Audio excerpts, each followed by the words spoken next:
Yes.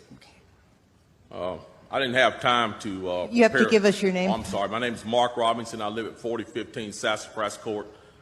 That's right here in Greensboro. I've lived in Greensboro all my life. I didn't have time to write a fancy speech. I didn't have time to, I didn't have the resource of an English teacher to sit down and write a speech with at school today and be, brought over here or practice or anything.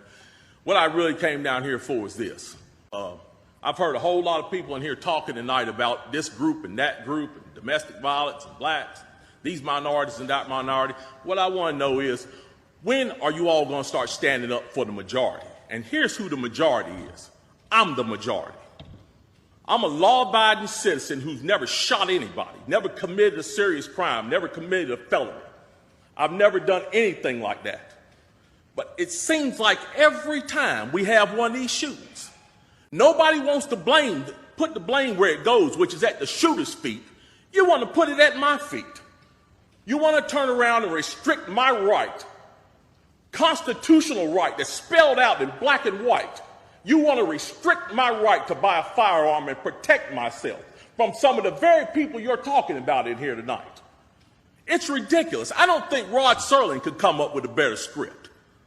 It does not make any sense. The law-abiding citizens of this community and many communities around this country, we're the first ones taxed and the last ones considered and the first ones punished when things like this happens, because our rights are the ones that are being taken away. That's the reason why I came down here today. Gun show or no gun show, NRA or no NRA. I'm here to stand up for the law-abiding citizens of this community, because I'm going to tell you that what's going to happen. You can take the guns away from us all you want to. You all write a law, I follow the law, I'll bring my guns down here, I'll turn them in. But here's what's going to happen. The Crips and the Bloods on the other side of town, they're not going to turn their guns in.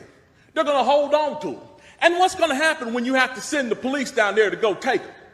The police can barely enforce the law as it is. As what I see, we demonize the police, criminalize and vilify the police, and we make the criminals into victims. And we're talking about restricting guns? How are you going to do that? How are you going to do that when the police department's already hamstrung? You're not going to be able to go down here and take these guns from these criminals. So the criminals are going to hold on to their guns. They're still going to have them. They're still going to break in my house, and they're still going to shoot me with them. And guess who's going to be the one that suffers? It's going to be me. Well, I'm here to tell you tonight, it is not going to happen without a fight. And when I say fight, I don't mean shots fired. I don't mean fist thrown. I mean I'm going to come down here to this city council and raise hell just like these loonies from the left do until you listen to the majority of the people in this city. And I am the majority. The majority of the people in this city are law-abiding, and they follow the law, and they want their constitutional right to be able to bear arms. They want to be able to go to the gun show and buy a hunting rifle or sport rifle. There are no military-grade weapons sold at the gun show. An AR-15 is not a military-grade weapon. Anybody that would go into combat with an AR-15 is a fool. It's a semi-automatic 22 rifle. You'd be killed in 15 minutes in combat with that thing. So we need to dispel all these myths, and we need to drop all this division that we got going on here. Because the bottom line is, when that Second Amendment was written, whether the framers liked it or not, they wrote it for everybody. And I am everybody. And the law-abiding citizens of this city are everybody. And we want our rights, and we want to keep our rights. And by God, we're going to keep them, come hell or high water.